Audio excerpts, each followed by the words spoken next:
Ice cream అనే cinema basically నేను ఒక విజువల్ సౌండ్ అనేది ఒక చాలా కొత్త రకంగా ఉండాలని ఒక ఫస్ట్ నుంచి ఒక డెసిషన్ తీసుకుని స్టార్ట్ చేసిన సినిమా ఇది.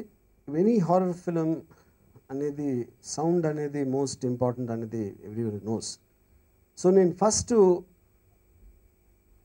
తనని కలిసినప్పుడు మామూలుగా సౌండ్ ఎఫెక్ట్స్ వాళ్ళు ఎప్పటి నుంచో అంటే ఒక సినిమాకి ఇలా చేయాలి అని ఒక లైన్ ఎఫెక్ట్స్ లేకపోతే track effects what ever live effects ఇలాంటివన్నీ ఒక పద్ధతి ప్రకారం ఒక మోసగా చేసుకుంటూ వెళ్ళిపోతారు ప్రతి సినిమాలో. సో దానికన్నా ఎక్కువ ఇంపార్టెన్స్ ఎప్పుడు ఇయ్యరు. సో నేను ఈ పర్టికులర్ ఫ్లో సౌండ్ తను కలిసినప్పుడు తన ఫస్ట్ క్వశ్చన్ నన్ను,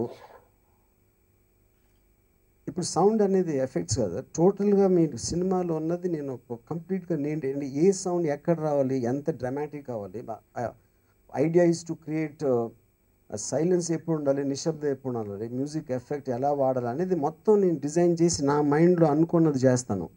అంతేగాని నేను ఒక సౌండ్ ఎఫెక్ట్స్ వేసి లేకపోతే ఎన్ ఎఫెక్ట్ ఇచ్చేయడం కాదు అని తనకున్న ఒక యునీక్ ఐడియా నాకు ఒక సీన్ నాకు చేసి చూపించాడు. I was really surprise. అంటే ఎంత ఇంపార్టెన్స్ ఇచ్చి కూడా నేను అసలు ఆ సీను సౌండ్తో ఎంత మారిపోతుందని నేను కెరియర్లో ఎప్పుడు నాకు అనుకోలేదు. So that's one I asked him to do the whole film. And మీరు ఇందాక చూసిన 20 minutes మీరు నోటీస్ చేస్తుంటే దాంట్లో స్టోరీ లేదు, సీన్స్ లేవు, ఎవరెవరు ఏమీ తెలియదు, కేవలం సౌండ్ అనేది ఒక స్టోరీ చెప్తుందని మీరు క్లియర్గా చూసి ఉంటారు. So that's created by mister Shesh Kumar. Come sir.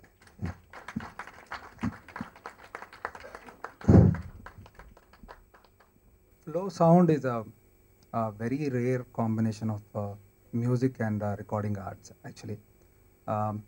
It is a combination of music, follies, dubbing track, dialogues, and each element, each sound element is a character itself. For Ice Cream, for example, we used lots of sounds just to communicate fear, just to communicate that there is something coming in. So flow sound is a procedure. It is a fantastic system. I am sure this will be a path-breaking system in the future. Thank you, sir. Thank you very much for giving us this opportunity. Thank you.